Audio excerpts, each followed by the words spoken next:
this region has got to offer.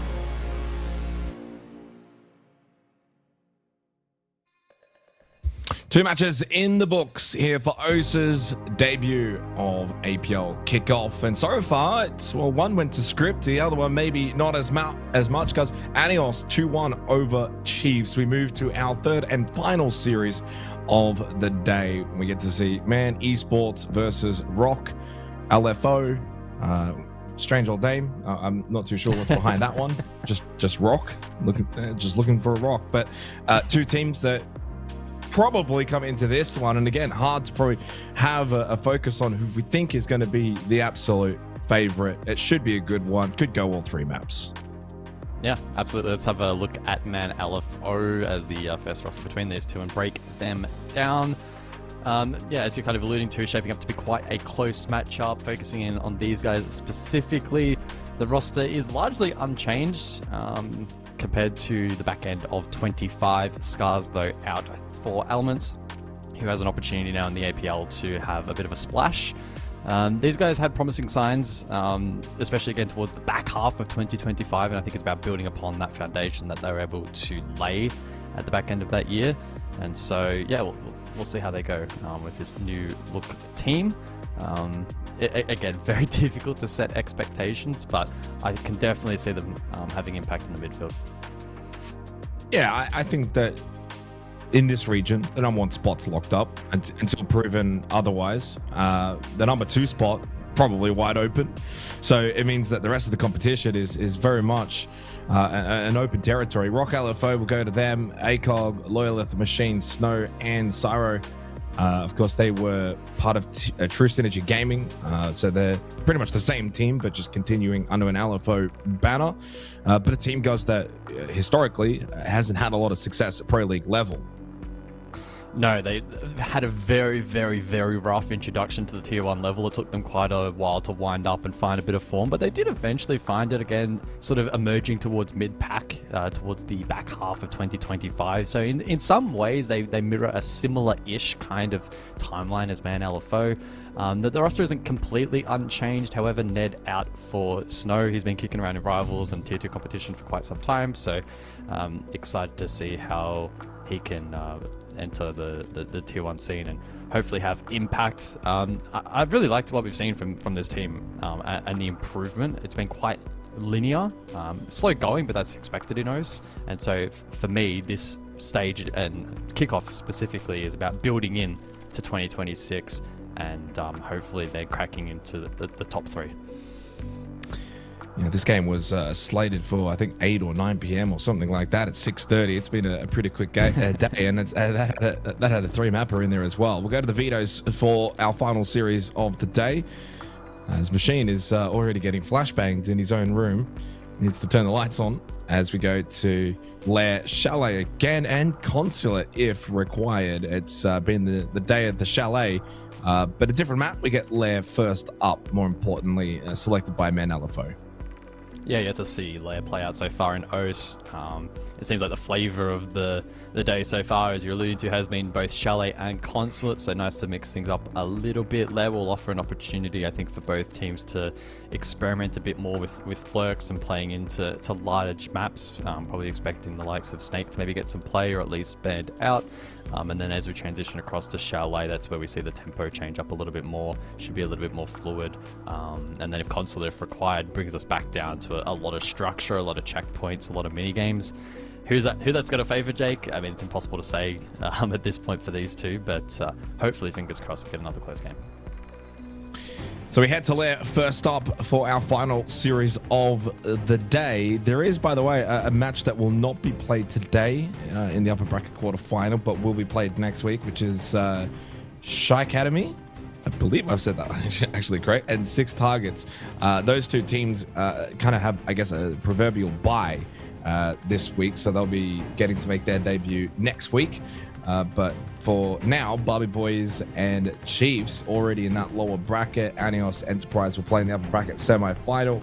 So the winner of this series, guys, will play the winner of the match next week in Shy Academy and 6 targets. Certainly, I think that the bottom half of that upper bracket, in terms of the fixturing, you could probably have any of those 4 teams make the upper bracket final. It's rather staggering. I think it's pretty wide open. So it means that it's going to be very competitive. Into layer the bands we get Kaid and Grim first up. Yeah, of course, the main bracket itself was randomly seeded, but it does feel like it's probably split down the middle a little bit. And so we'll see if any of these teams are able to maybe go all the way. We'll wait and see. As for the bans for the first half, double electric there with the Kaid and the Bandit taken off the board for Rock LFO. They themselves responding with the Grim and Blackbeard combination. So Snake remains, Dokkaebi as well. Good luck potential on a map like Lair where we might see these teams lean into that for entry and then for control. Top floor though, that's less likely to be as impactful. The focus will be on those main checkpoints on the exterior, opening up hard breach, countering the mirror, and then shaping up for that execute. Last time we saw Man LFO on Lair, they lost it 7-4 to Outlast Gaming. That was back in October of last year. Pretty much the same roster as well. It was Scars in place of Elements, so that's the only change up. They will be attacking first up here on their map pick for Rock. So it's basically man versus Rock. I mean, I feel like it depends on how big the Rock is. Is it the Rock? The wrestling rock, or is it just like a small little stone rock? A pebble. A little pebble rock. They're on defense to begin for Machine Snow, Syra, Lolith, and ACOG. And nothing too crazy so far in terms of operator selections or even bans to that matter.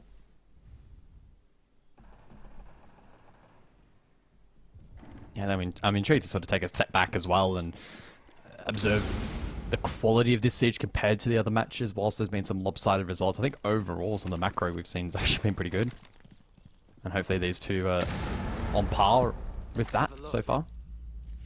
Yeah, I mean, that was kind of part of the conversation with Chef, right? Was like the synergy from Anios. Maybe it wasn't, heavy frag level play, but team-wise was really good. Macro and obviously Enterprise were Enterprise.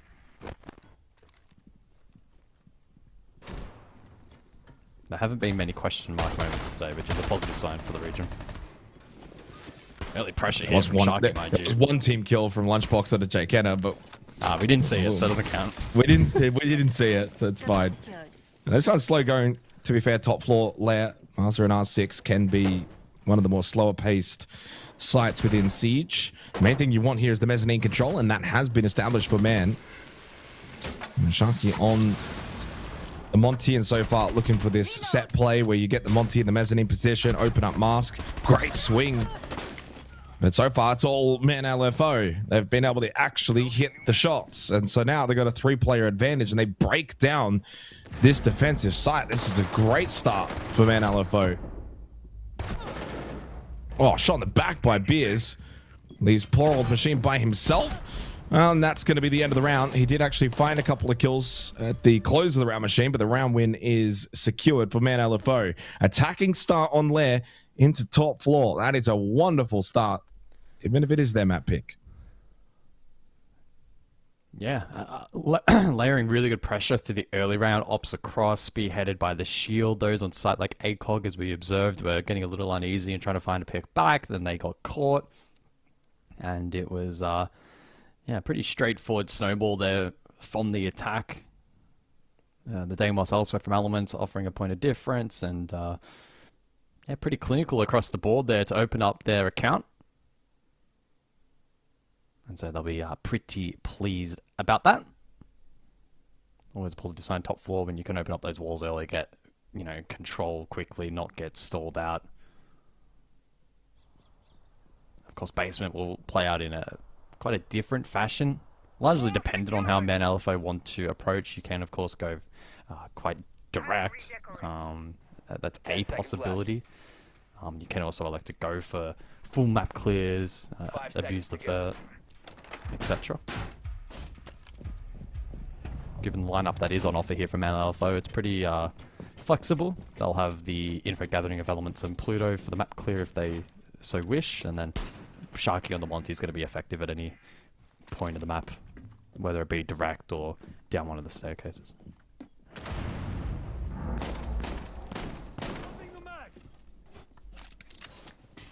I think basement on lair is always a good testament to how a team really understands this map and how aggressive they want to get on the roam game, how they can peel back, deny a lot of these stairwell positions, especially also then from the attack. Oh, Pluto's already in.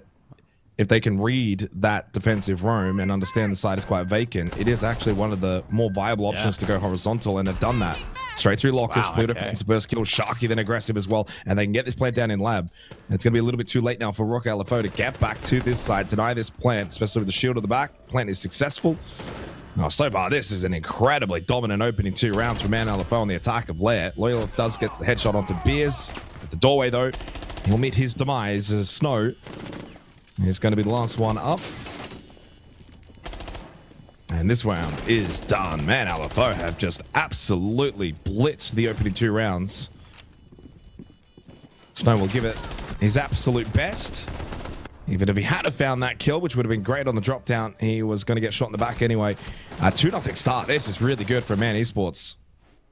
Yeah, I think it'd be pretty fascinating to see the drone positions there through the prep phase into the early action phase, and then hear the comms of the team who's, you know, making that leadership decision, who's making the call that this is the hit we're going for, because it was very succinct, very called very early on, and clearly based on the information that we had, which is even more expansive, was most certainly the correct call as well, with site so vulnerable and with that hold up above looking quite difficult to take down. They found the point of least resistance and were able to flood quickly, and then not just get the site control, but then retain it and prevent any retake.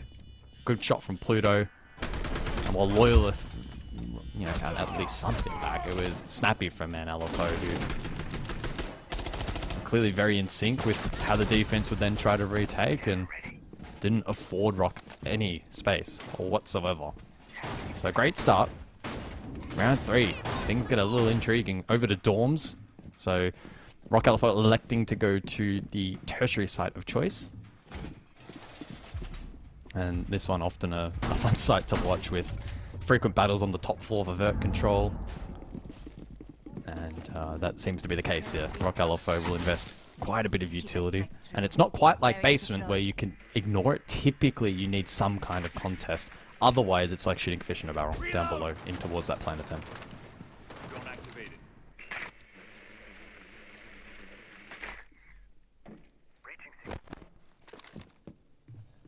Yeah, got to be a real concern right now for Rock LFO that this doesn't get out of hand quickly. Bunks and briefing, tertiary site, not always one of the more easier sites to defend on this map, in contrast to the first 2.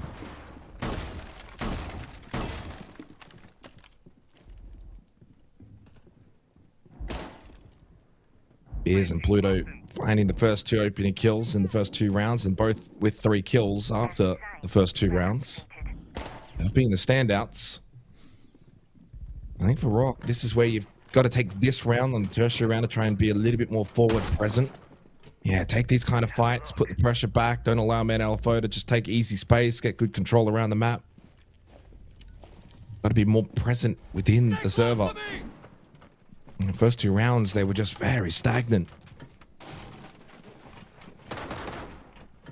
Looking to try and establish this top floor foothold for Man LFO. It's taking them some time.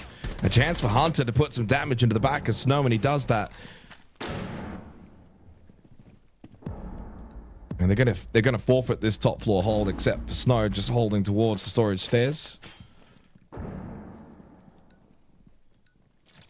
Yeah, forfeiting control up above is never a comfortable position for the defense. It limits the ability to deny plant, and if and when main walls open or Man LFO pivot for a simple green side push, it gets really tough for Rock LFO without a potential recontest up above. So we might see that through the mid to late round where they try to push back in to that control above, because sitting stagnant down below on the first floor is an unlikely way to win the round.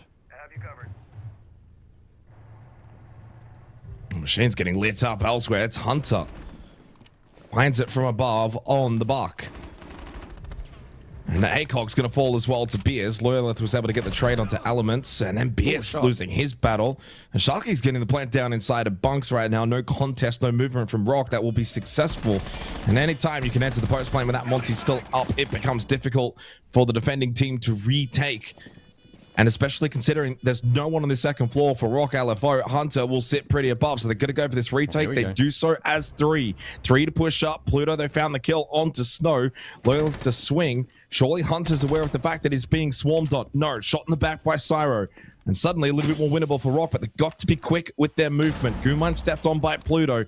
Sharky at the moment just playing outside, watching Kit. This is a wonderful position. Good highlight there by the Obs. And with basically no time on the clock, this round is done.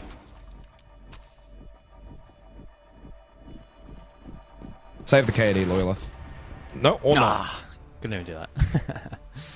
Well, played out as I kind of expected, right? If you don't recontest the top floor control fast enough and you allow the plank to go down uncontested, it's such a time sink to re-clear up above and to find kills. And whilst they did that and they flushed it out, you then look at the time, and before you know it, it's 10-15 seconds left on the fuse.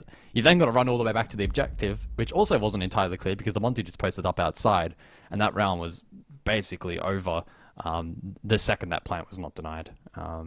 Probably needing a bit more util to layer on towards the side, or a bit more of a fierce contest at the top floor. Of course, it's much easier said than done, and we did see good flank watch from the attack. And so, honestly, that round really just goes down as another clean one from Man LFO, who had the systems in place, ready to go with the top floor clear. It was rather efficient. Then the protection against the retake, and then you throw in the Monty as the cherry on top, and that round looked very, very challenging for the defense to break down. New camera feed up and running. Well, I certainly wasn't expecting this kind of start. Attacking team on layer 3-0 start, being able to win Master R6 the way they did in the opening round. Pretty easy entry in basement and early into the round where they got the plant down to the 2-minute and 6-second mark. Sharky then got another plant down as well in that previous round. So 2 from 3 rounds, they've gotten this kit down successfully. We go back top floor. Repeat effort now for Rock LFO. Well, obviously lost all 3 of the sites. Now we see played here on layer and back to the site that typically is the easiest to defend.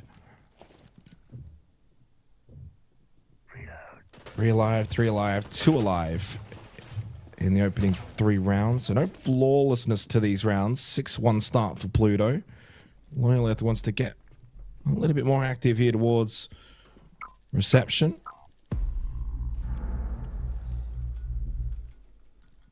Saw the bans, by the way. The Monty taken away from Sharky, who played that really well in the first 3 rounds. The mirror banned out too. That was played in all 3 rounds by Rock LFO. They're pretty effective bans against both teams.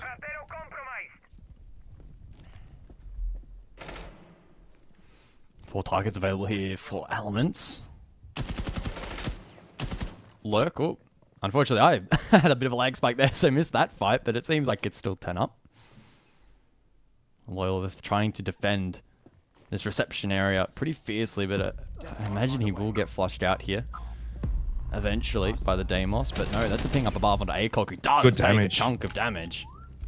And pushed into then Hunter's position. It's the power of the Deimos, though. It's like, if you sit still, you're dead. You run, you're dead. Like, good clear from Elements, then onto Loyalith as well. And this is a defense from Rock LFO, where I was going to kind of touch on it, but they opted, instead of playing a real bunker down defense, you know, bringing the Tachanka, denying, delaying, they tried to play a little bit more around the map. And Men LFO, with Elements on the Deimos, were able to just kind of find these roamers.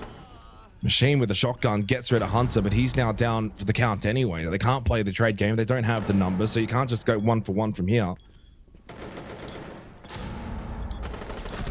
So Snow doesn't even fire a shot. Oh, it's 4-0 for Man Esports LFO. You might need to call a timeout here and just talk things over. 4-0, 4 straight, 4 in the attack. Twice now winning on the top floor. And this is devastating.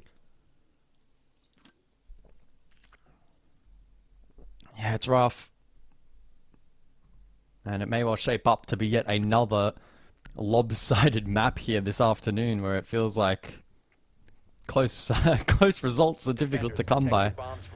And also another example, maybe unlike some of the others where it genuinely feels like it is very one-sided, a lot of the other results may be a bit misconstrued, as they may have looked on paper very one-sided, but the rounds themselves were actually, you know, rather competitive and not necessarily absolute smashings, whereas this one so far has been, man, LFO absolutely in the driver's seat. They are playing well and truly like the better team so far. And Rock LFO, who are defending on Lair. Next 2 rounds, all but must win. They really need to switch it on here. They elect not to take a tactical timeout, nothing wrong with that. But we'll see if they've been able to reset.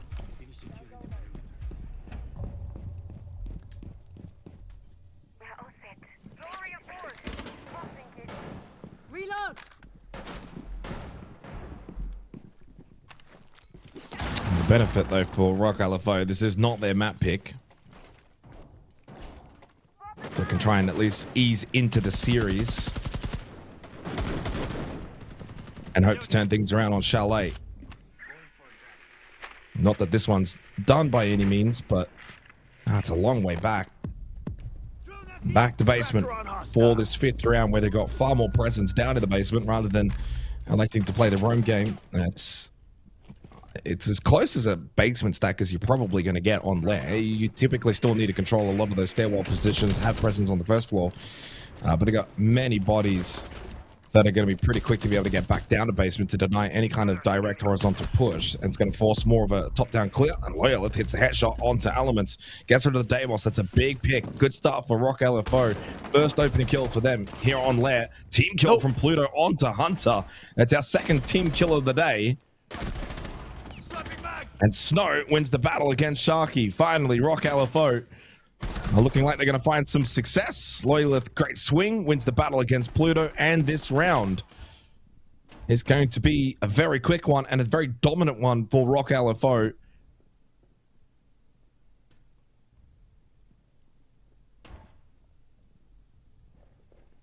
Biz is just hoping to see if he can maybe get a freebie or 2. And does win that battle against Syro. Syro probably should have been able to win that one. His goes to 7-2. Great start for him. Couldn't surely pull off the ace as he gives Syro a little love tap to the dead body on the way, and he's going to go again. Why not? Second one for good measure. You can see him smiling in the cams Oh, no. as he runs into everyone. He's having a bit of fun there, Beers. He's giving that mouse a good spin. Wait, is that a mouse? What is it? I think it's his mouse upside down. It's his mouse upside down. That's like cheating. Big brother incoming.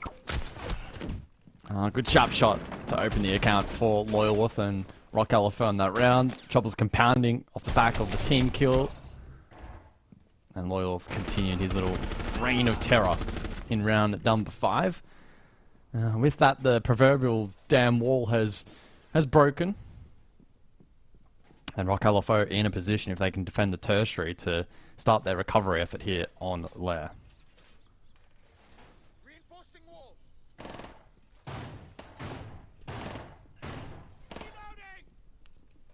Wall fortified. It's a long way back, but you win this second round, and it's what, 4-2, go into the attack yourself. Maybe you can steal top floor, and then it's 4-3. You build the confidence back up.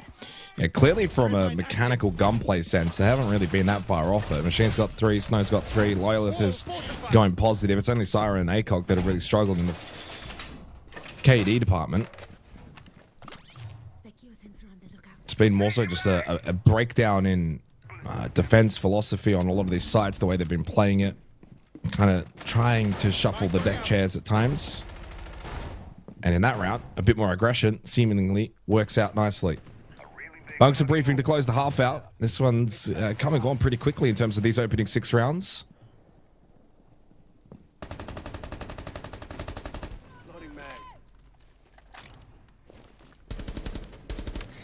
Yeah, the twitch in play for round 6. So Hunter will be able to find a bit of util, most notably the Fenrir in this round, and deal with that.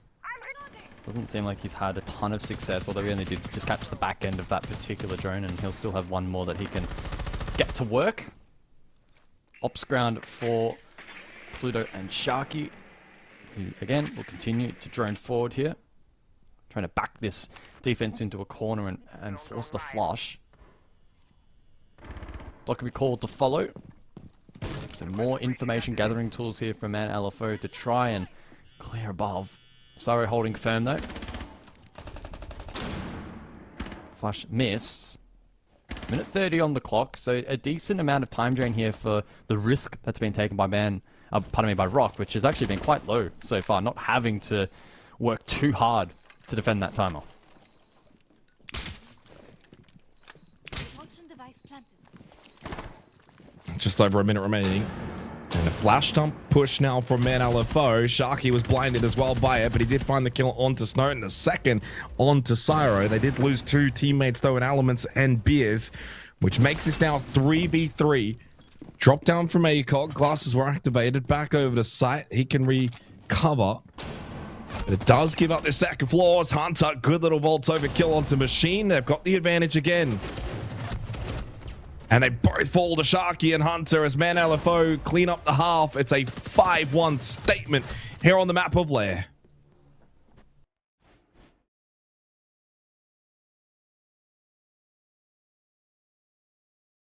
Wonder how much shit I wrote down, you never broke down. My back used to be up against walls, it's on the ropes now. Fighting for that feeling we had in your Laredo. Back when you saw the thorns on my crown, more like a halo. My conscience punished me for the past while I was out there trying to ball. Bet you seen through the mask, hope I ain't being brash. If I say you could've split it with me, girl, you would see riches with me if you stuck around through the rags. My motivation these days is different. I mostly beat on myself, I don't wanna spoil a couple things I prayed for and was gifted. Just peep the drive, see how I stayed in my lane when they shifted.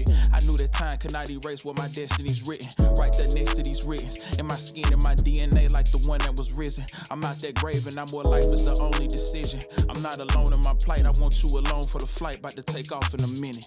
I dreamed it up. Changed out my lifestyle. New money, nice house. I claimed it up. And that seems enough. But one thing really on me, I'm thinking of. In my sleep, I see new scenes of a just you, me, 2 rings, no strings to cut. But I don't know what you want. You thinking of it make me wrong. Then has it been too long? Yeah, still I got my eyes on the prize, nothing else in sight, just tunnel vision. If I got commas missing, I don't know who might come up missing. I don't know who gon' beat her through it. Thought you were at one time, that got proven not to be so true. I got left halfway out my mind, had to gather some things. Rearranging what really mattered, kill casual flings. Set the goal and saw nothing after, had to take a risk. Bet on me, cause that's what it will. Before you fantasize of them, you should dream of a better self, and that's for real. I dreamed it up, changed out my lifestyle. New money, nice house, I cleaned it up. And that seems enough. But one thing really on me, I'm thinking of. In my sleep, I see new scenes of a just you, me, 2 rings, no strings to cut. But I don't know what you want. You thinking of it make me wrong. And has it been too long?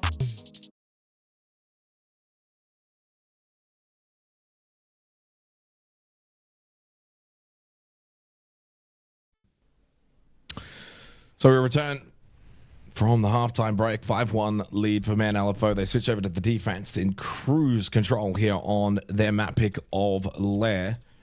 Imagine they'll go immediately to the top floor. And if they defend that as we probably expect, it could be a 6-1 lead as we head into the bans. The most pleasing aspect for Man LFO, though, again, would be the overall team play. 7-4 for both Hunter and Beers, 6-2 for Pluto, 5-1 for Sharky. Only Elements lower numbers, 1-4. Pretty much played the Deimos in a supportive role. The beauty of Deimos as an operator is that you can play him aggressive. You can almost try to play for your own kills, or you can look to set up your teammates. And I think that's the way that Elements was really trying to play it. And switching onto the Dokkaebi at the final round probably gives the same inclination as a kind of supportive role. That's the R6 indeed locked in. Attackers need to locate and defuse bombs. Yeah, another really strong sign as well for Man LFO over the course of that attacking half was their ability to net opening kills. A 5 out of 6 record, converting on every single occasion, of course. That was only broken by Loyaloth back at round 5, which was a bit of a trip overall for Man LFO, kind of tripping over themselves a little bit there.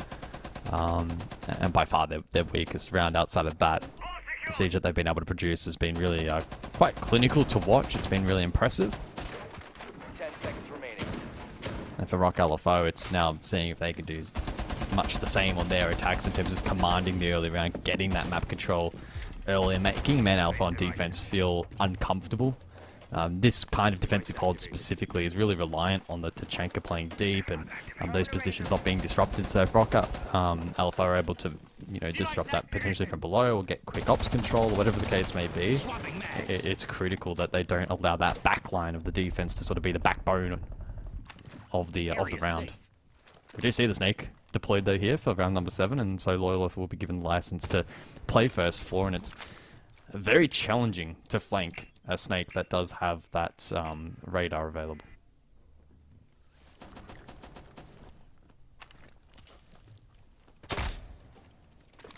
Solid Snake's going to be the kind of operator that will have a lot of influence, will be strong, but we probably won't always get to see it. Not quite as obvious unless you're actively watching them. You can see right there on the radar in terms of what Loyalist can gain, and it will be an operator that will fill the role of, say, a Nook. It's that kind of same style. You're looking to make entry, move around the map. The radar helps you move around the map and get a bit of an advantage in terms of intel. And getting the opening kill onto Cyro continues his good form. He goes to 8 kills and is the lobby leader. Machine wanted to try and get aggressive and push forward with the smoke, but the glass will be denied. Good use of the Shamika launcher by Sharky. Halfway through this round, man, LFO looking really strong. Yeah, indeed they are. Loyalist is going to be key here to try and unlock this defense, it feels, and make space for his attacking team. Needs to maybe try and find the likes of Pluto from below. Needs to get active. Heads over towards lobby stairs. In the meantime, Pluto does land that Nitro undisrupted from below. Well, you're at the point in the round where you want to have mezzanine control. Start putting pressure on defense. But it's 5v2. You got nothing. This round's done. It's a difficult site to break down. But Man LFO showed in the first half how to do it. Snow just stuck outside at the window. Machine has not been able to do a thing. He's been completely blocked out by the Shamika launcher of Sharky. He has not been able to properly engage on this glass. Every time he used that smoke, flames at his feet.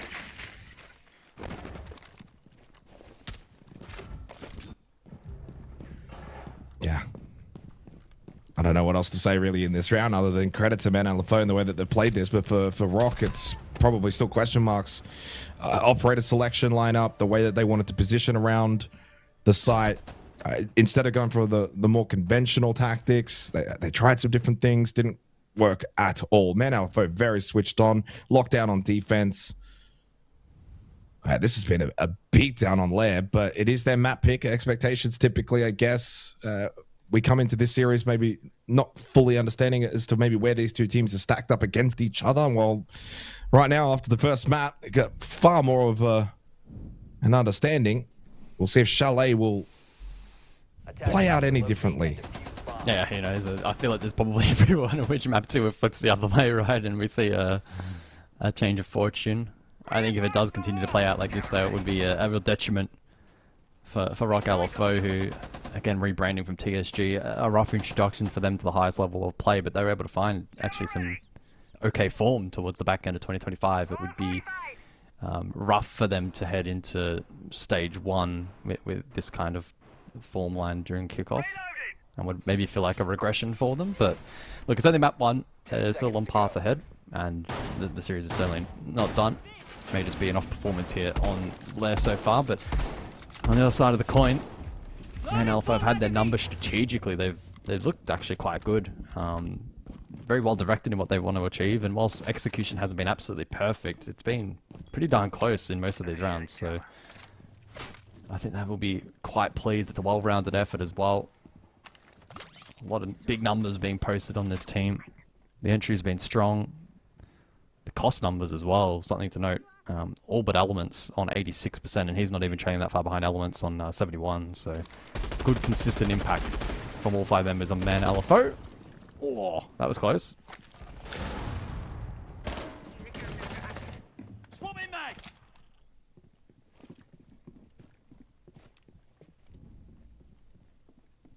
Pluto through R6. Big lurk on the defense here on a basement side to be on this top floor position by yourself, but you're 6-1 up. Why not? And if he's not trying, and to be fair, this is where, again, Solid Snake can be quite useful. These top-down clears, find the info, but Pluto is the one that finds the kill onto Siren. Loyally caught by Hunter. Mustn't have seen him on the radar. 2-player advantage for Man LFO. Making quick work of their opponents on Lair. This has been, well, I was going to say the most one-sided map of the day, guys, but we had Enterprise that finished their best-of-3 series in, I think it was an hour and 20 minutes. That's Enterprise. It's a little bit different. This is a very brutal beatdown from Man LFO. Nacog will at least get rid of Beers.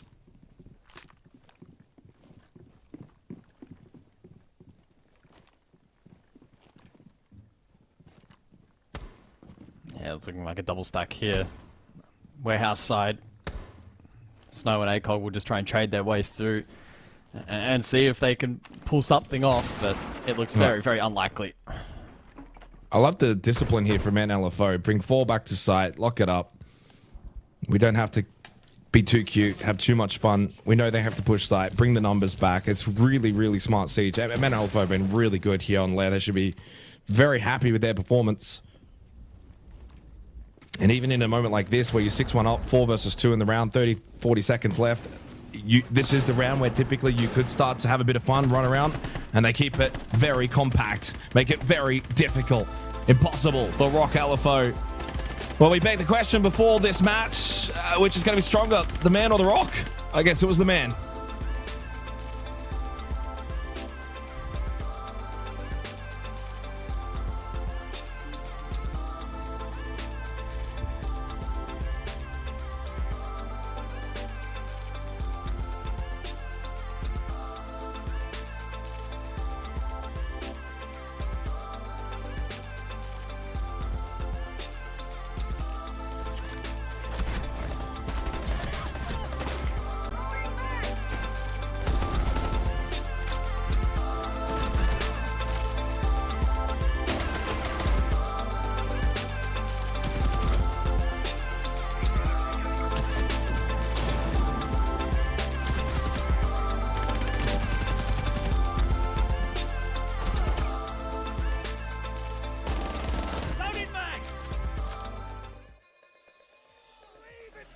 Michael, Team 1 does as they win the Mexico Major.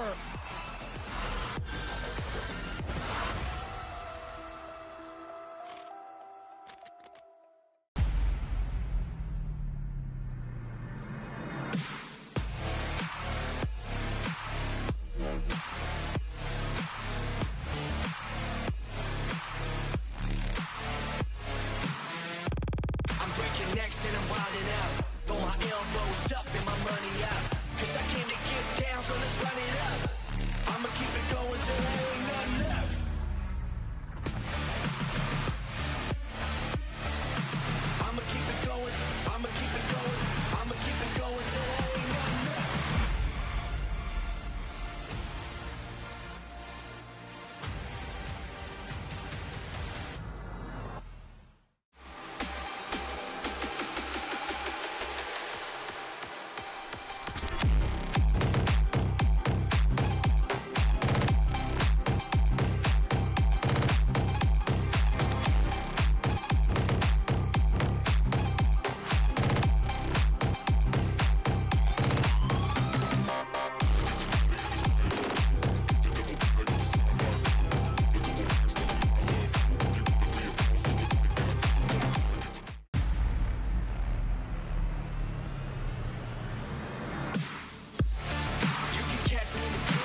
They've come out windmilling like an Englishman looking for a scrap. But talking of a scrap, Pino! If he goes uncontested and the kick goes cold, that'll be devastating. The grenade goes through, that's the swing! Cyber and Bullet are able to get one apiece with the kit so far away, and Canadian down upstairs. Cyber. Wow, that was special. It's a 1 versus 3 to hold, and they're pushing him from behind. He's found one. He's got to get the vertical as well. They get pulled off Tick. We're down to the last 3 or 4 seconds. Ryder's got another. He's held on. He's going to do it. And PSG take the 2-1 win. Both players spotted, but the res can be made successfully.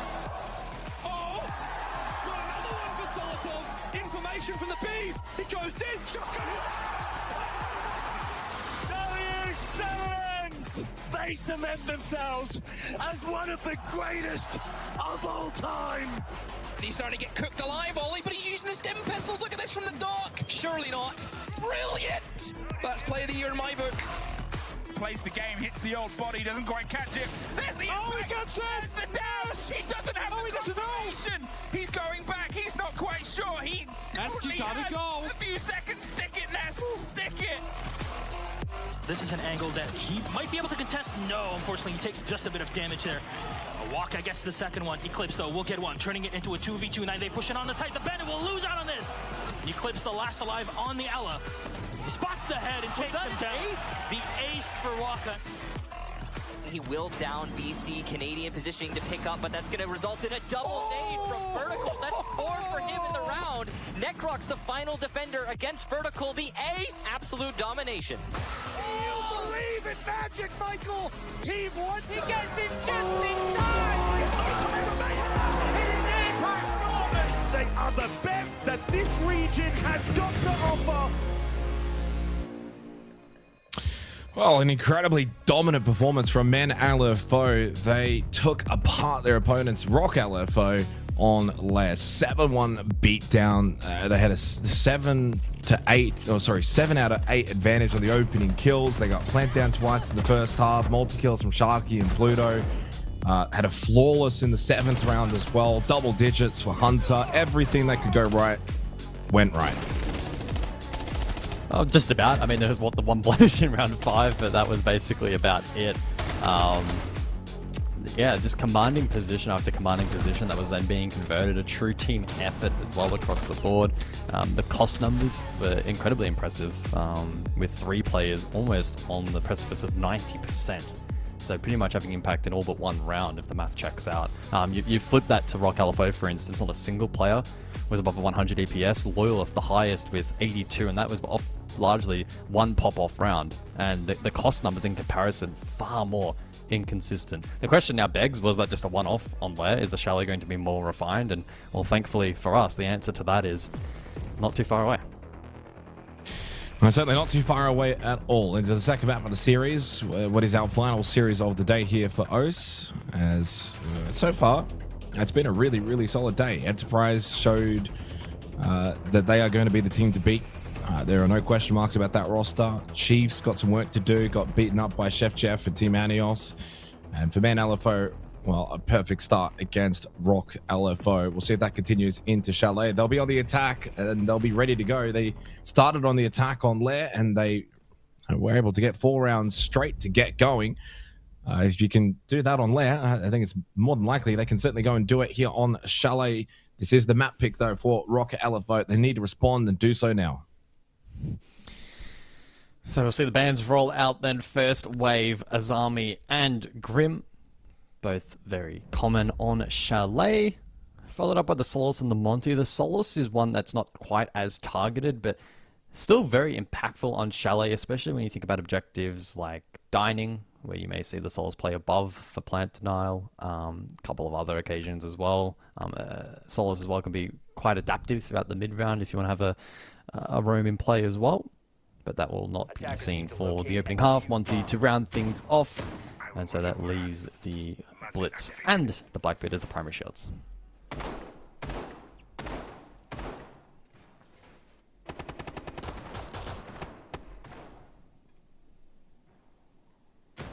Yeah, I mean, for Rock LFO, a short break between the first map and the second. Bomb located by Hopefully, for their sake, a little bit more prepared here on Chalet.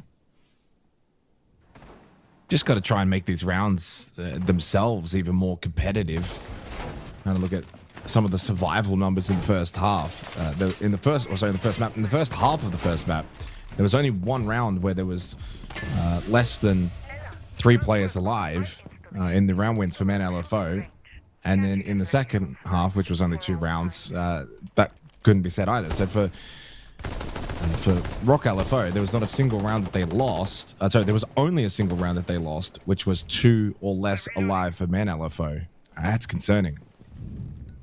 Solid Snake selected by Hunter on the rappel. And see, of course, it does get the information. Right there. Here's a player ahead of him. Interesting lurk here by Snow over towards Barstock for this top floor site. Something that Man LFO will need to be aware of later in the round as Beers over towards Ego on the glass. We've got plenty of smokes in pocket for this round. 2 for Beers, 1 just thrown out, and 2 for Sharky. ACOG was the opening death. Hunter finding that pick. Machine just peeking the window here at the mezzanine. Snow does collect the kill on Depluto. Loyalith gets rid of Hunter. Man LFO trying to go really direct, really quickly. And Snow, Machine both low, despite the fact this has been brought back to 3v3, and it's the full health Syro that is going to go down quickly to the glass. A battle over towards the office wall. It's going to be Beers that won that. Sharky then got rid of Snow. And even though that round was at least a little bit more competitive, still more bodies well and truly up for Man LFO. They closed it out. They continue where they left off. Yeah, still quite lopsided. Just unable to deal with the threat of the glass early. That was a big oversight. There was in the pocket of space bedroom side that was allowed to be opened up at the castle barricade, actually aiding the attack there and facilitating the planned attempts. Yeah, so some oversights in that round, but it was well exploited by Man LFO, and continuing on that trend that we saw from Lair, where they're able to identify a setup, and whether it's default or maybe a slight adjustment, they tend to have some pretty good adaptability around that, and then being able to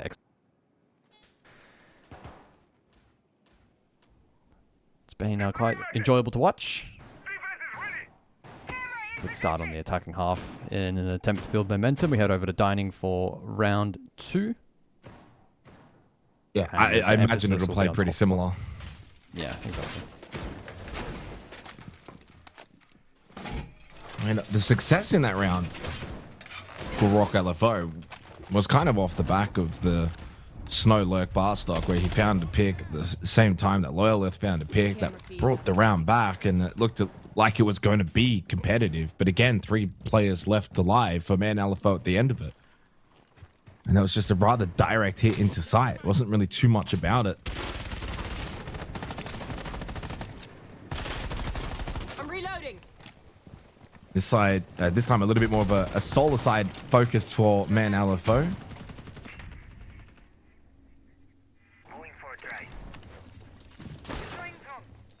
Loyalith just lurking around towards Bar Games. Machine will play Trophy Stairs.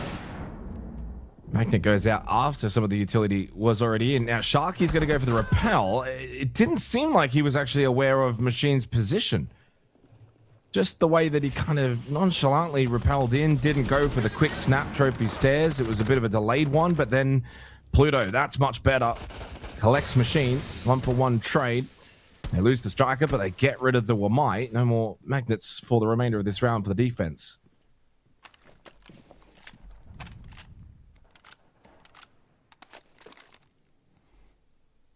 Yeah, so 4v4. ACOG seemingly concerned about pressure trophy side, or at least the drone output here from Man LFO, and so looking to deal with that as best as possible. That drone, however, gaining good deep info. Midpoint of the round, Man LFO will likely transition Solar down into trophy and then hit A side. Bit of pressure though would probably help in flushing out Kitchen, try and force this defense back over towards Dining to play longer angles, which will favour naturally the attack. Pluto commanding position here at the moment with the ACOG site, but needs help elsewhere. Needs a bit of information, needs a bit of pressure from above.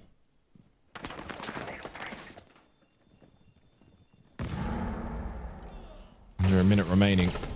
One more gas babe available for ACOG as he threw that one out. Beers is down, so it's a 3v2. Loyalith and Siren. And these are the moments in which Rock LFO cannot just allow themselves to be overwhelmed. Got to stay competitive. And a great swing from Pluto. And then Elements to finish off Loyalith. And indeed, again, it is a pretty clean sweep from Man LFO. 2 straight to start Chalet. And of the 10 rounds played overall in the series, it's 9-1. This is entering Enterprise Barbie Boys territory. Bar Games, the third site.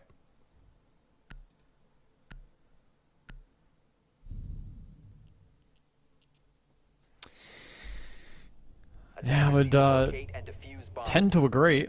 It's starting to blow out a little bit here. Man LFO are flexing their muscles now into this second map. So showing good versatility into different lineups, different sites, etc. Their ability to polish off rounds as well, even in ones that are rather contested, like that last one's really, really good. A good sign that they're communicating what needs to be cleared and where people need help at the right times, and then they're connecting that nicely. So it's over to bar round 3.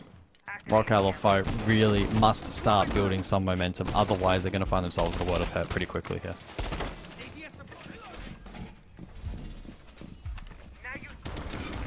The longer this goes on as well, it's harder to then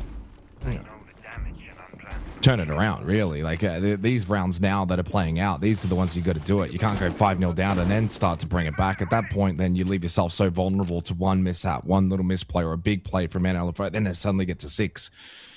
And then, you know, you're facing the prospect of being sent to the lower bracket. These are the crucial rounds. And also considering the way that the first map went. You've only won a single round of Siege so far in this series. It's very difficult to build the belief, build the confidence if you can't string something together. You haven't even really looked likely in a lot of the round losses either. It's not like they've been, you know, 1v1s or 1v2s or close or counter diffusers. Loyalith looking for a swing over towards the front door. That drone is going to be immediately shot out. Gives away his position though towards the hallway. Logic Bomb rings out from Pluto. Credit to Man LFO though in the way that they've been playing. Waited to try and get that drop kill onto Siren. Beers will collect. Another opening kill for Man LFO in the back pocket of this series. They've dominated in that regard. Snow holds his place towards the mezzanine. They lose ACOG though, and it's just again pick after pick in favor of Man LFO. They've been so switched on, so sharp in this series. Good swing from Loyalith though onto Pluto, who went for the push straight into sight. He got punished for that over-aggression. Trades back and forth. 3 up for Man LFO. Make it 2. Finally, more competitiveness shown by Rock. But Snow will fall to Elements. Reaggressing Library Stairs. He's had a very good time on Chalet so far. 4-0. Leaves Machine in the 1v2. Blinded in real life, but full of vision in the game. He does have Nitro. That could be impactful if this lands. Got Sharky low. And has the mirror window to reposition off. That is a very good reposition. Back over to Bar Stock. Played the mirror window well. Didn't stay towards Bar. That's exactly where Elements was looking. Oh, beautiful 1v2 from Machine. Really, really good work. And a case sample there, guys, where it's about the movement. He's just moving around. He uses his Nitro Cell. He's in Bar. Slips back to Bar Stock. He's just not staying still. Of course, it's the benefit of being the defender in that situation with time winding down, but he's constantly making it difficult for the attackers to locate where he is. Big round for Machine. Can the boys of Rock LFO just gain a little confidence from that round win?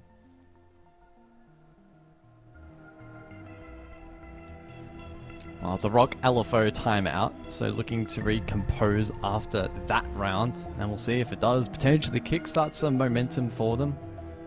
It's so tricky to say, but a round win is a round win, and I think given in the context of the series, that they'll take that. Maybe sensing that maybe they're not too far out of touch to start showing signs of competitiveness here on Chalet. Did a good job in that last round to show some good resilience on site late round. Machine gets credit for that, of course. As he mentioned, his positioning was really good, maximized the utility on offer, had a good sense, whether that was relayed to him or he knew previously in terms of the third up above, and just playing around that really nicely. Fortunate start there for Pluto, who fell. The defense, good anchor work elsewhere prior to that little re-aggress that almost worked out in the end there for Man LFO. But not to beat. And with that timeout concluded, we return to the top floor.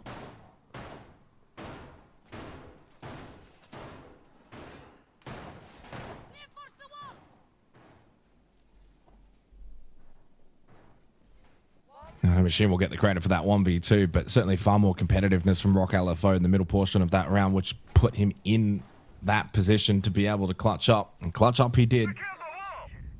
Is that a circuit breaker for Rock LFO? A 1v2 clutch, timeout, talk things over, a little reprieve, and a good chance to use that as a springboard now.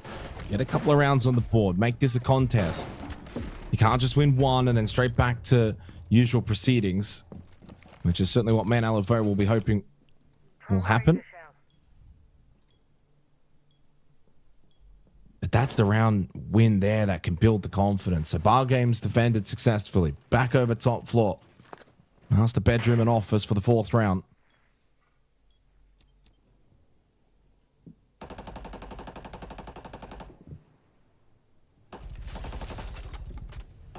Reinforcing wall.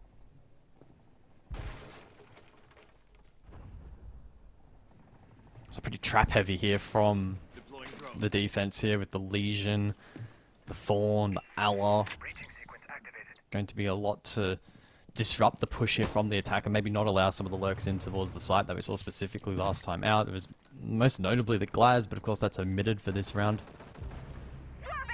Hunter finds the first on the topic of omissions as well. The additional bans, Mirror and Ying.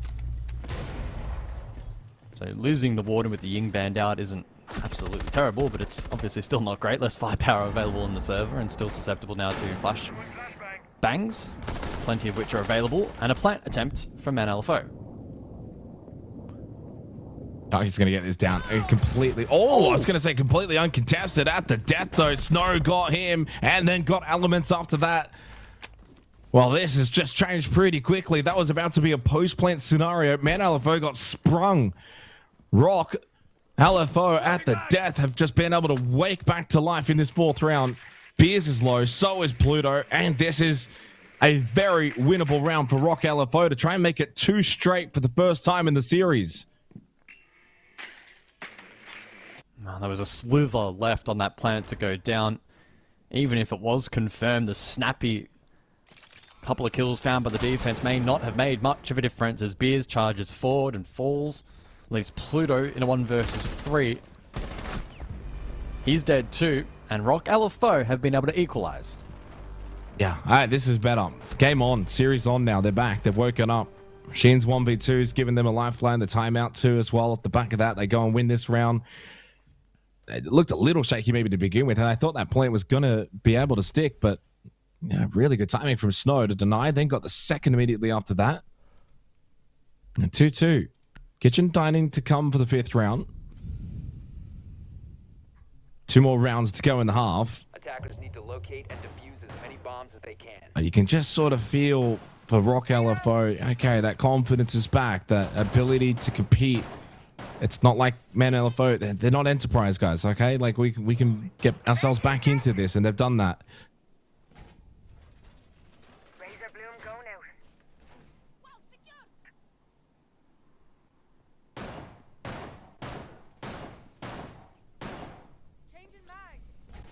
Let's see if it's limited in scope or whether or not they can actually continue this little bit of momentum that they've now been able to build.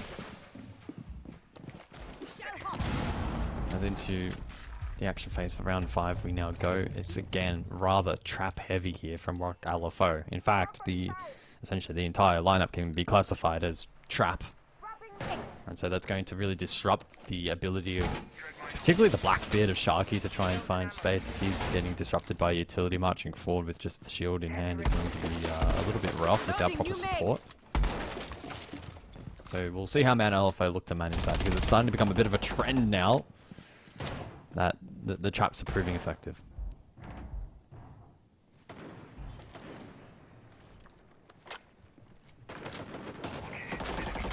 One area that Man LFO has still been very good at, though, in the map of Chalet is opening kills. They've still started all these rounds really nicely. 3 of 4.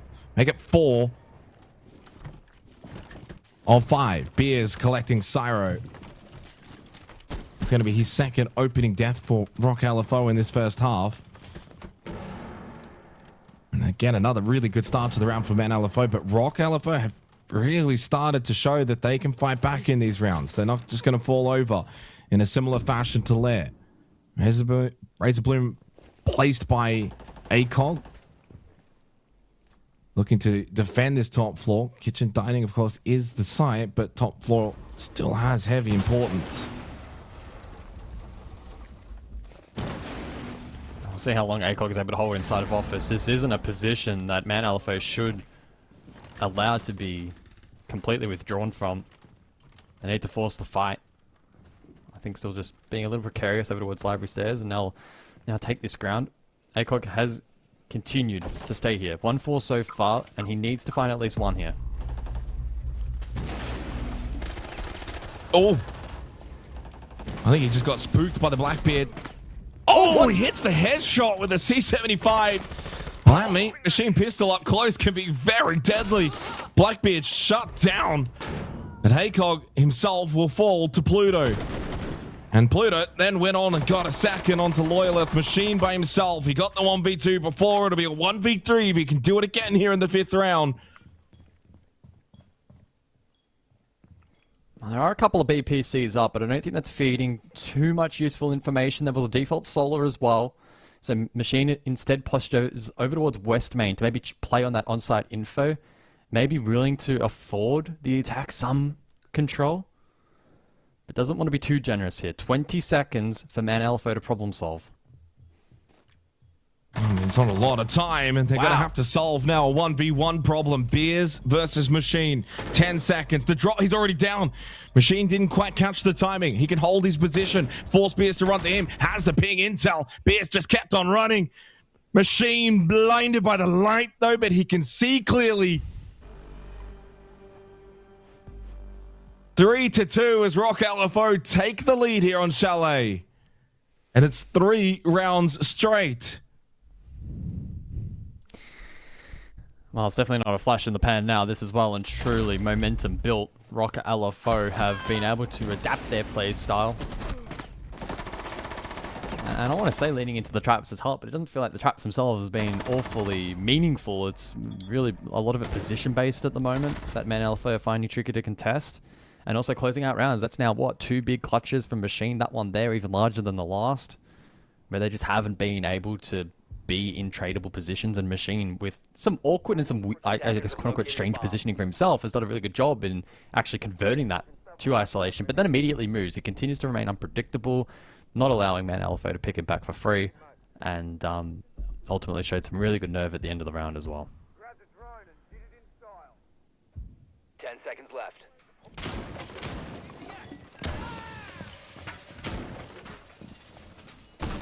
Big bounce back from Rock LFO led by Machine, who's clutched up a 1v3 and a 1v2 for 2 of their 3 rounds. He's now 7-3.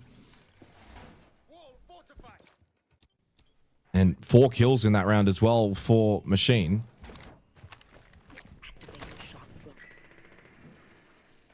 Over to Bar Games.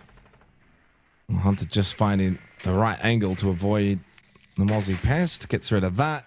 Cam and a whole bunch of utility as he makes his way up towards the mezzanine.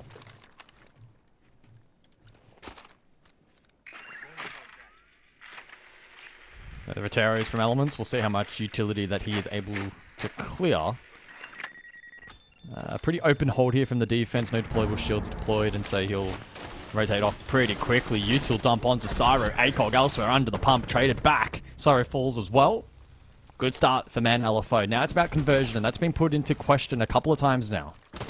Yeah, but Machine's still alive, so there's still hope for Rock LFO the way he's been playing this half. And he does find the headshot onto Pluto. He goes to 8-3. He's got Snow for company. There's a lot of time remaining in this round, though. So for Man LFO, when you've got the number advantage, you've got minute 45, you can just take your time. Play together, open up angles, put pressure. You know there's probably one going to be around that bar stock position. the other unknown. Boogie Auto Breacher out from Beers. He's got another one in the pocket. Rotero's too for Element, so they've got the ability to get a lot of information. Almost actually found that kill there onto Snow, running around now in towards Mud. Well, Snow's isolated well now. placed. If they can pick this apart, it's not going to look great for Machine, who will need to clutch up another 1v3. It's dependent on if they have info though on Snow. I don't think they have. The Machine pushes forward, gets caught. They're both low now. Oh, he's got the angle, hits the headshot. 2v2. Both incredibly low, like you said. Susceptible, can't be too aggressive, but then they do not account for Snow inside of Mud. Beers to do his own Machine impression, and he gets rid of Machine 1v1 against Snow with 40 seconds. Beers inside a bar stock, Snow inside a bar. Beers caught by Snow, beautiful headshot. It's 3 in a row for Rock LFO, making the comeback here on Chalet going into the half. Wow, wow, wow. It's falling.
Oh, a bit of fight here on the Chalets. Rock LFO taking a 2-round advantage heading into the second half, led by Machine, who has been a machine so far. He has clutched up a couple of times, 4K as well. He leads all comers 9-4 in terms of KD, 172 EPS, couple of clutches as well. That's been the difference, really. Let's be honest, guys. I mean, it's a 4-2 half, but it's the two Machine clutches that give them that lead. Otherwise, it's probably 4-2 to Man LFO on general play.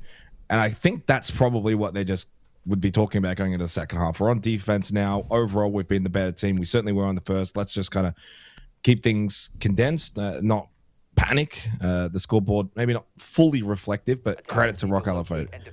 4 rounds straight. Yes, there were a couple of clutches. They've been so much better here on Chalet. Yeah, absolutely. It's unfortunately for Man LFO being a lot of late round clutches that have been against them, and that can sometimes happen. But yeah, I'd certainly agree that they should find a little bit more comfort now heading over towards defense. They don't have to be the ones that are dictating the terms of the rounds all too much in terms of playmaking. And we'll see if that favors them.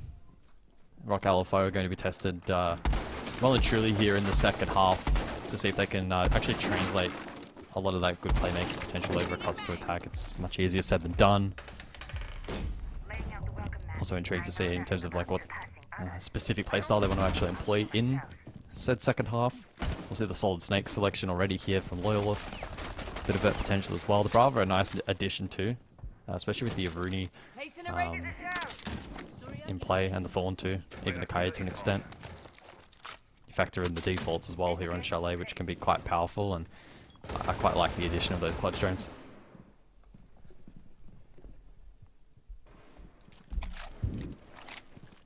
Yeah, looking at the kind of close of the half, Machine a 1v2, Machine a 1v3, Snow a 1v1. You flip those three the other way, and it's a whole different scoreboard.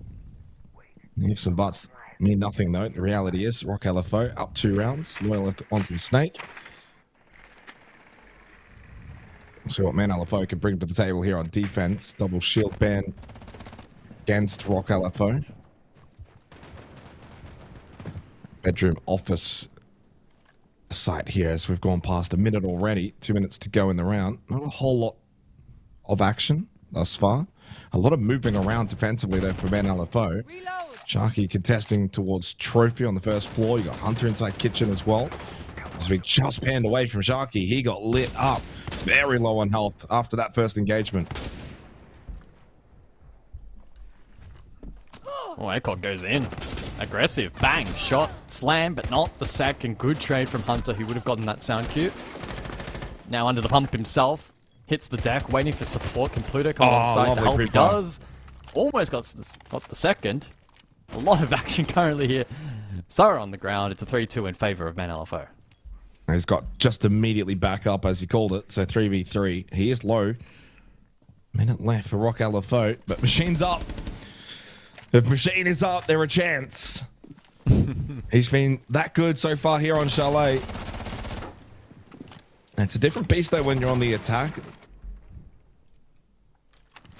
Nothing on the radar. Won't fully clear. 40 seconds for what will be the eventual push into sight.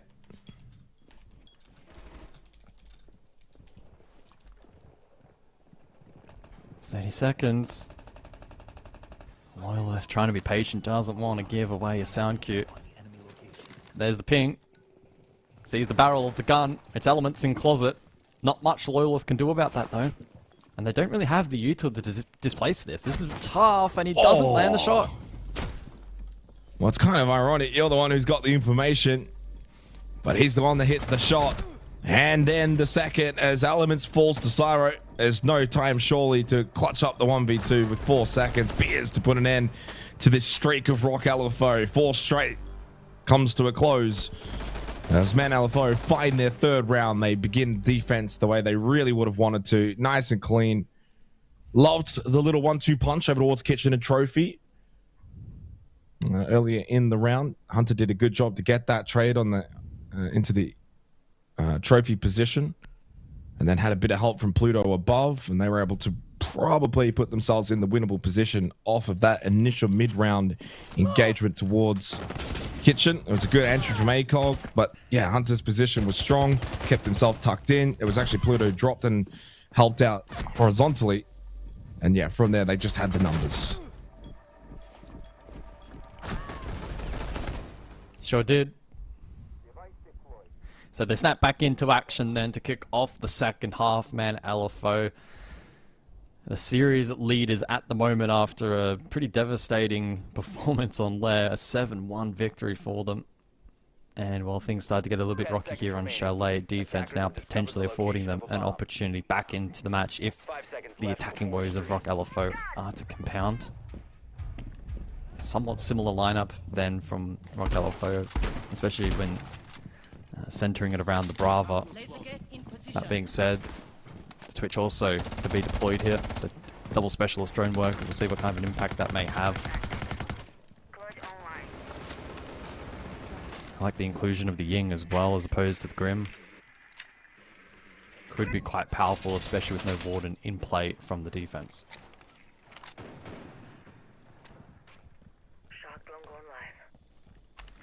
Deploying drone.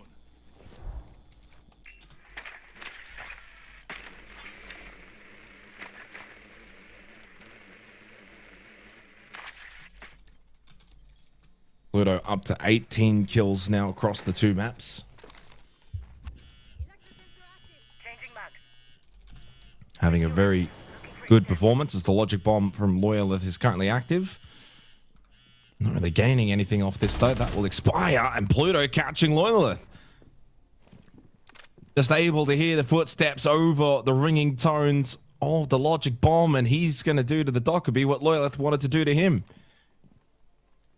Advantage for man LFO, and double down as snow will fall. There goes the buck.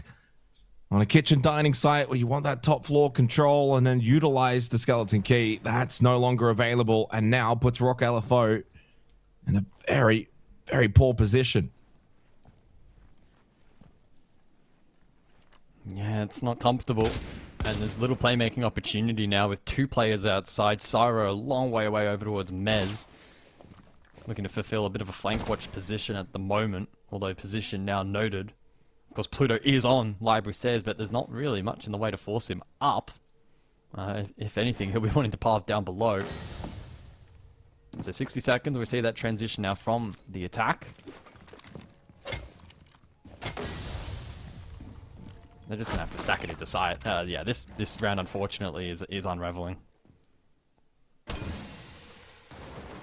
This one's going to hurt. Oh, Machine's still alive. 4-4. Oh, true. Don't discount Machine. Hey, he's been very clutch today, but this is another level. So a 1v2 or 1v3 now would be a 1v5 with 30 seconds to go.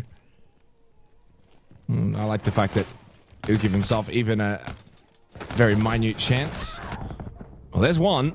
He gets the double digits. At this point, mate, I'd save the KD. There's nothing wrong with that. It's okay. You can always just say, oh, 15 seconds to talk to the team, you know. Make something up. Well, he's trying, but he's not trying. Yeah, he's played this. He's honestly played this well. This is a. Oh no! No, he hasn't. Oh no, he hasn't. He's thrown it. I was gonna say it's a classic KD save where you've made it look like you're really trying to do something. And at the last death, he's actually just kind of peeked to the hallway. He needed to like knife peek it or something, you know, like do a fake peek, and then it looked a little bit more real. But he's died. Oh well. The professional KD save is what he was going for. Oh yeah, absolutely. Never really got going in that round though, unfortunately. Did rock LFO. So a 4-4 scoreline as we prep for round 9. It's now teetering back towards man LFO, building momentum here as both teams having teething issues on attack Chalet so far. Bar the side of choice. Question now will be if Rock LFO maybe want to simplify and consolidate this attack and go for directs and maybe employ the Glaz and get active with that and maybe Ying, but it seems like we're going to see yet another pivot from them. The tools suggesting that they will go map across. As I say that though, late switch to the Glaz in play, Rayora as well, suggesting that maybe they do try and jump in and block off some of those passageways. Let's wait and see what they decide to deploy.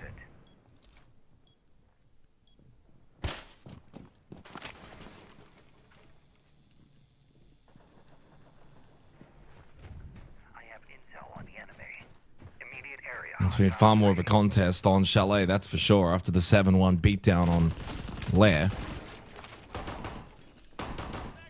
But 2 in a row now, and Man LFO has got this all tied back up. They're 3 rounds away from progressing in the upper bracket and sending Rock LFO to the lower. Once again, we see Solid Snake employed, starting to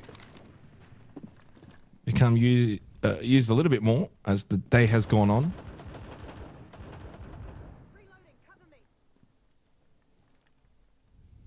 Just allows Loyalith to sneak through dining. Deploying drone.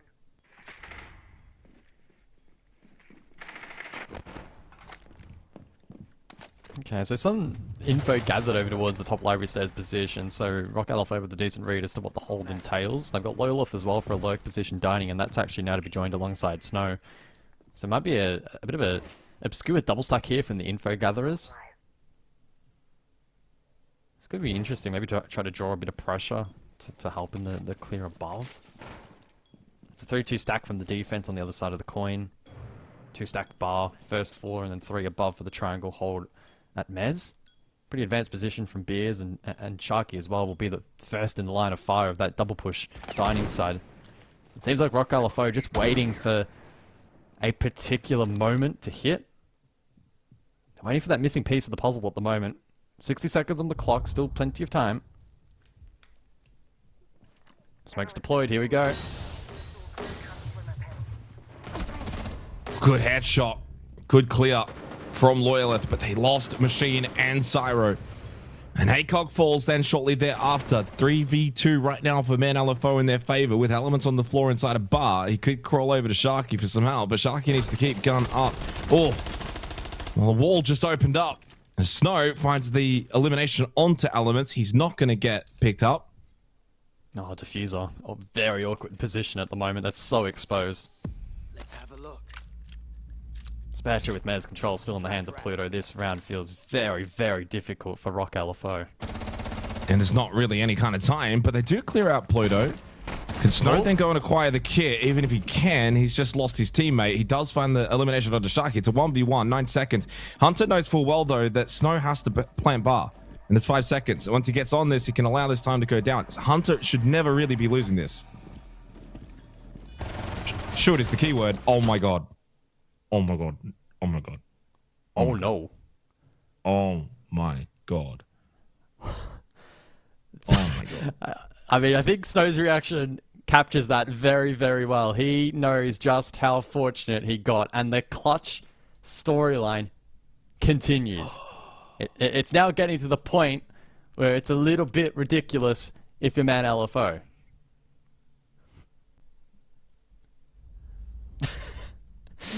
Oh, man. It's the mirror and the blitz. I mean, well played by Snow, by the way. Like, if I'm assuming we'll get replays at some point, but to play it back from Snow's perspective, where he has to get this kit, which is in an awful position, bottom of fireplace stairs, like in the corner, really. He has to get a little bit of help. So his teammate, I think it was Loyalist, gets the kill on Pluto Mezzanine. Okay, so that Mezzanine player's gone. Then he solo kills the player Bar. He then gets the kit. Now it's a 1v1. But there's 5 seconds on the clock, so you're going to make the decision. Quick plant? Yes. Just enough time where the opposing defender has to basically let that clock get to 0 before making the movement. And there's just then enough time based on the entry of Hunter to then Snow having the chance to get up and fire a shot. But even still, if Hunter actually hits his shots properly, he still shouldn't be losing that fight. Defenders, protect your bombs from being defused by attackers. Yeah, very much a rough one. It's pretty much everything that could go wrong for Hunter went wrong, and everything that could go right for Snow in the clutch alongside. And how he could play it went right, yeah. Yeah, I mean, Loyalist did a phenomenal job to help unlock the diffuser collection. What's his back? Hits the hits the shoulder. It is what it is. Yeah. Hunter unfortunately allowed him into the site. Of course, a bit of a weird timing there. Maybe he was better served holding the angle, but of course then risks losing the fight. It's a tough fight. That's the thing, right? It's not the worst throw we've ever seen, but it does unfortunately look pretty bad for them. And it's not even him in isolation. It's more so the fact that when you add that moment with all the other clutches and all the other 50-50s or 60-40s or 70-30s or 80-20s or whatever it is that have been in their favor that they've lost, and they're still only trailing by the 1 round, this has been a mega frustrating chalet for Man LFO. Oh, 100%. 100%. Yeah, well played by Snow. Absolutely played that perfectly in that round. And yeah, to give a reprieve to Hunter, like he's hit the shoulder shot. To be fair, there's no headshot available initially, and then from there it's an awkward reposition as Snow's kind of coming up from planting. Understandable as to kind of how things really then translated. But as you said, the bigger picture is it's another clutch loss. Like we're not talking about this being back and forth. It's just Rock LFO won every single clutch, and there's been 4 of them. That's 4 rounds of their 4 of their 5 rounds have been clutch rounds for Rock LFO. A 1v2, a 1v3, a 1v1, and a 1v2. That's got to be frustrating for Man LFO that they have not been able to win any of these close round late clutch moments. and typically the team that's got the extra advantage. Hunter, got to win this, and he does. And Haycog was able to win a 1v1 against elements elsewhere on the map.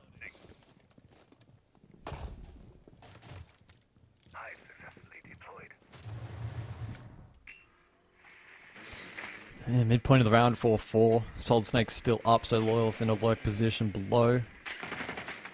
Maybe we see Snow get to work with the Skeleton Key to help flush out the likes of Closet. I think that's probably a wise decision. You can use the Roteros in combination as well for additional clear. And they have the Repel in play to maybe capture a rotate here.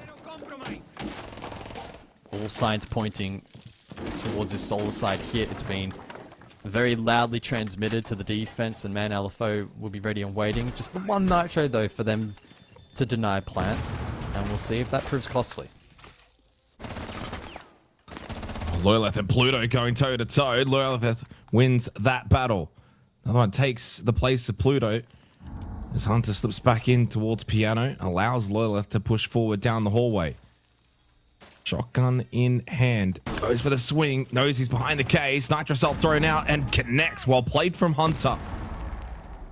Brings it back to a 3 versus 3 into the final 30 seconds. But this is where it gets nervous for Man LFO. These late round battles. Machine, Snow, both still alive. Two players that have had the clutch ability for Rock LFO. Is this a round in which Man LFO can win the clutch? Maybe not. Work on the Repel. And there's still double flash available here. Plant to be committed. Machine gets Hunter very, very low.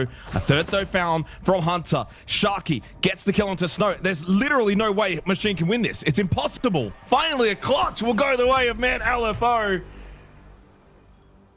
Machine played his role perfectly. There's nothing more he could have really done on that Repel, to be fair. Like, Hunter, he doesn't stay alive on the cross. Well, not let. Yeah. He didn't let him cross. He got him down to 1 HP, like a one bullet miss. You know what I mean? Like, yeah. It's one of those ones. Yeah, it's an awkward angle with the player crossing so quickly, and you can only shoot the feet. It's really tough to net that kill consistently, at least. So he'll be frustrated by that. He'll feel like he's probably one of the key reasons why the round went astray, but even the backup cover also failed to hit the mark. As we rewind the clock, good pinch pressure from Loyalith. He was. You know, a good assist there, and despite eventually being hunted down by Shunter, it was 3. Yeah, got that kill. 3, shot down by Gets Hunter to 1 then, HP. Yeah, crosses. Yeah.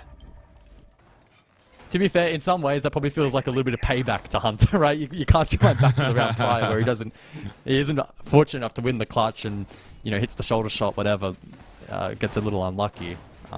The Siege Gods were kind to him in that round, allowing the cross, and with that, it's a 5-5 scoreline. Yeah, all tied up going into the 11th round.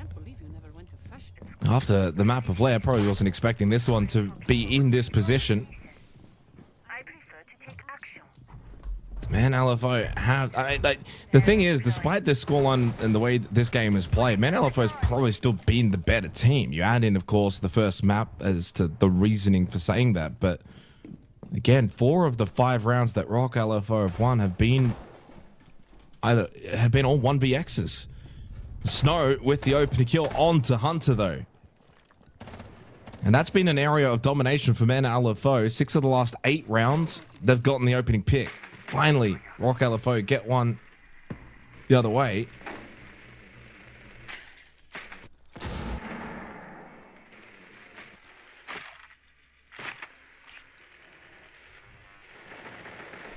Been a real good contest. One that's been fun to watch here on Chalet.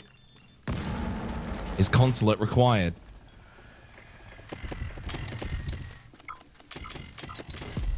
Agility then deployed, but B is unaffected. Freebie onto Snow, and with that a 4-4 another vaulting scoreline. Yeah, there was. But the back hit. So 3-3, minute 45, plant to be secured. Yeah, no one's really watching this. This plant's going to... Oh, no, never mind, got pushed off it. Yes, the Solus double impact. Good information, good play from Sharky. And Haycock now very low. and has just to take a moment to slip back towards trophy and find a different position. They know they'd have no pressure on this top floor, and this is the issue right now with the plant. You're playing against the Solus. You wanted to try and sneak the plant, maybe catch Sharky napping. He wasn't. Was able to get ACOG off the plant, and now you've got a minute to kind of talk things over. Do we go for this top floor retake? Because you can't just slip in to site with the Solus above. They need to contest this top floor. So Sharky will sit and wait. Pluto and Elements tag teaming the opposing side of the top floor. Rock LFO now to transition themselves up above. Absolutely critical that they trade this out effectively. Oh but my Sharky, word! Opportunistic. Now ACOG and Machine in a 2v3. Yeah, but I mean, and they're on two different wavelengths right now because ACOG just simply wants to plant. Machine needs to go and deal with the Solus. Sharky's got the information. Yeah, and so then relays that over to Pluto. 1v3 attempt for Machine against the Solus on the second floor. But it is Machine. I mean, he tries to fake the plant. If he kills the Solus, it becomes a little bit more doable, but even then, so low on time, and then it'll just be a double drop down. Yeah, it doesn't matter. Elements has the angle. Not much Machine really could have done in that position. Well, when they still had the numbers, they needed to go and deal with that top floor, and I think they all needed to do it. I think ideally what Rock LFO wanted to try and do there, guys, was have Machine and Cyro create that contest and either find the kill onto the Solus or at least engage with the Solus so that ACOG could then slip in to site and get the plant down. But it also means that you're just lacking numbers for that and as soon as Sharky hits that shot, it's like, well, the plant's done. Yeah, absolutely. Well, with that, Man LFO find themselves on map and series point. A 6-5 lead here, looking to back up that dominant 7-1 victory on Lair, which, I mean, at this point, given how back and forth Chalet has been, feels a little bit like a lifetime ago. This map, far more competitive. A lot of that has hinged on the clutch ability of Rock LFO. What, 3, 4 of those rounds have been successful clutch wins for Rock LFO. So for the majority of the rounds and the time within those rounds, Man LFO have been ahead, but in the last third they have been struggling to connect the dots and get the job done. They'll feel like they've had to work pretty hard for this victory if they are to get it across the line, but there's certainly no certainty at this point, bar the side of choice, and Rock LFO will be very, very eager to try and push this game to OT. We have not had an overtime today, considering we've had 3 best of 3s. Oh, what a nitro onto Snow, and the Deimos eliminated immediately. They've been one of the better players for Rock LFO in this map. Cyro, ACOG, Loyal have all struggled in the KD department. Puts a bit of pressure now on Machine throughout an early Candela. Only now has 3 left remaining. It's been a strange old map. And for how close the scoreboard has been, again, the overall general play, Man LFO has been the better team. They've dominated the opening kills, a lot of the early and middle round portion of these rounds, but Rock LFO have just been better in the clutch and better enough in the clutch to have gotten themselves into a really good position. But Man LFO have won 4 of the last 5 rounds now. Adela to try and take top library control. Nitro thrown beautifully from Pluto out to the feet of Machine as Cyro falls. It doesn't seem like we will get an overtime this week for OCE as ACOG and Loyalith in the 2v5. Now really relying on finding these individual picks, isolating this defense. But that looks like a big challenge. Beers finds the first, and the immediate trade doesn't land. Loyalith looking pretty sharp, and ACOG as well. Maybe he can aid from below, but no, he's dead. And a 1v4. That was an insane shot. Well, lovely shot from Hunter and Man LFO in the 4v1. Well, they've lost a 1v1, a 1v2, and a 1v3. Surely they can't add a 1v4 to that list. That's what is now required for Loyalith and Rock LFO. Smoke blocks the vision from top library stairs, sprays it a little bit, hoping someone would peek up. Has the yellow ping. Pluto, though, hits the shot, and we're done. 2-0 in the end as Man Beats Rock on both Lair and Chalet. They move forward in the upper bracket and they send the Rock down below into the lower bracket here for O's kickoff. Another 2-0, this time in favor of the team that had to really grind it out. Man, LFO will feel like they were quite hard done by in several of those rounds, but most importantly, the number at the top, that being the series counter 2-0 in their favor, they'll be pretty pleased. And it means for us, Jake, it's been a pretty quick day at the office. Yeah, it certainly has been. Well, started off with what was an Enterprise clean sweep, and certainly more of a competition in the second series, and then Men LFO dominated on Lair, well and truly 7-1, and then a good little contest, a really entertaining match on Chalet, where you kind of went into this series, I mean, because you said, observant in terms of the level of play. Typically speaking, the level of play again was pretty good. I mean, it was a very dominant performance, certainly by Men LFO on the first map. That was all to their credit. And again, they played well on Chalet, but we saw a step up in performance from Rock LFO, certainly in the latter portions of the rounds, which made them competitive, but they do fall short in the 5-7 lost. We got Sully for our interviewers, man. Esports win out 2-0. We get to go and chat to him and his thoughts for the roster and how things went. Welcome on in, Sully. Congrats on the win, 2-0. Nicely done from the boys. Overall, Lair was fantastic. No issues there. But what about some of the more late round situations on Chalet? Any thoughts on those? Look, I think at the end of the day, we're entertainers. That's what that's true. Was said. That's what was said by my boys afterwards. I know. I think one thing we've been sort of working on is to take those hits. Right, we made a mistake. Right, we made a mistake 4 times, but afterwards, like, it doesn't matter. Like, no matter how messy the match is, just make sure you stay in there. You know you're beating them on everything. That it's just those sort of late rounds that are like getting us. Congrats on the win, of course. I guess looking at the build-up for Kickoff, it's a little bit of an unusual format. It's pretty cutthroat. You guys have probably got one of the more stable rosters when it comes to OCE. What's the lead into this event been like for you guys, having that stability comparatively to a lot of other teams? Yeah, I think right after I think a loss against Anios, to not be able to go to China for the what do you call it? SI last qualifiers. Yeah, thank you. We sort of got back to work straight away, and that's what I love about this team. The culture is like, it's not about just the one game. It's about constantly going back to the drawing board, making sure we're improving, being honest with ourselves, and like figuring out exactly what we're supposed to do. And while everyone's sort of taking a break, we took the opportunity to fully rebuild and like structure exactly what we needed to. I think I just want to shout out Sharky. He was amazing that game. He was so composed. He was making sure everyone was where it needed to be, and we got him off the shields, and you saw his impact quite a bit. But it is nice to have that ability to go with shields and without shields, and yeah, things like that. So a lot of flexibility on this team.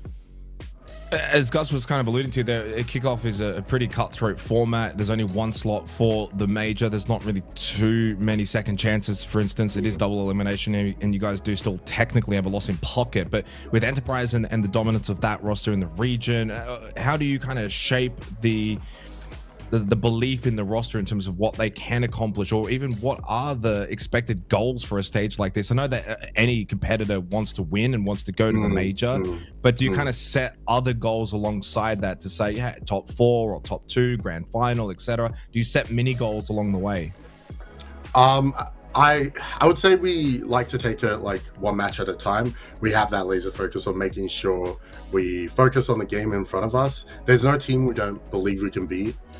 We have in the past, with about like 1 month of practice, we contested the old EP roster only like 1 round off of beating them in the upper bracket. So I actually think this team does much better when they're underdogs. And what we actually struggled with was when we were expected to win, getting down on ourselves, being quiet, not getting those comms out.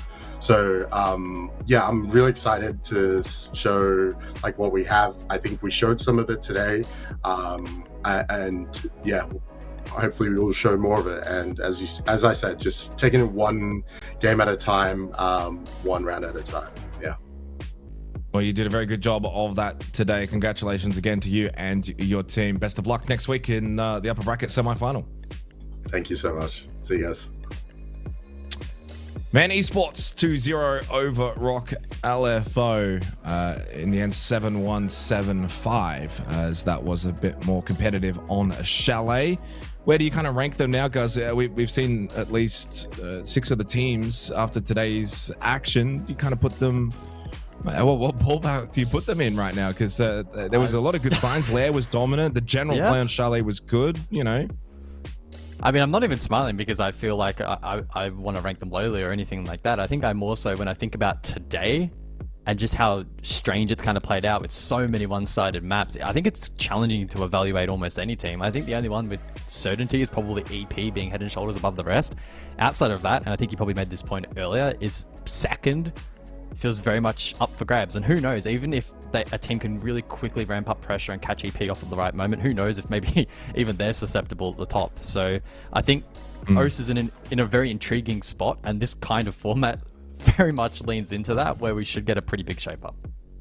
Yeah, we'll go to our MVP for the day, which was Bappen from Enterprise Esports with a 2 KD, 81% cost. I mean, to be fair, you could have probably picked a couple of players from that Enterprise roster, considering how dominant they actually were, guys. And it's a good testament to a player like Bappen, where he is surrounded by stars. But over the last 12 months, he's really become a star as well. He had a 138 EPS, went 18-9, 3-0 on the entry, didn't do a lot wrong. Brendo went 16-6, Jigsaw went 15-10. They were great, but Bappen just slightly above them. And yeah, he's become a real top player within the region. Yeah, he's very much been able to refine that consistency. I'd just like to give a very little shout out as well to Proxy. I also put his name forward as potential MVP for the day. A really good standout performance from a lesser known name. But yeah, obviously Bappen fully deserved of taking that crown as well for the day. And we'll see whether or not he can maintain that and build upon that for the rest of Kickoff. Here is the Kickoff bracket though. Of course, double elimination. You win all the way and you're into the Salt Lake City Major. EP off to a phenomenal start, and now it's really up to the rest to see if they can catch up. My eyes are drawn though to Barbie Boys versus Chiefs Esports in that lower bracket. That is incredible. One of those teams, one of Barbie Boys or Chiefs, are just going to go loss and they're done for Kickoff. You wouldn't have predicted that going into Kickoff pre-seeding. Again, the seeding was just completely randomized. It is what it is. But naturally, one of those two, we say goodbye very early on, which is, again, a complete shock to the system.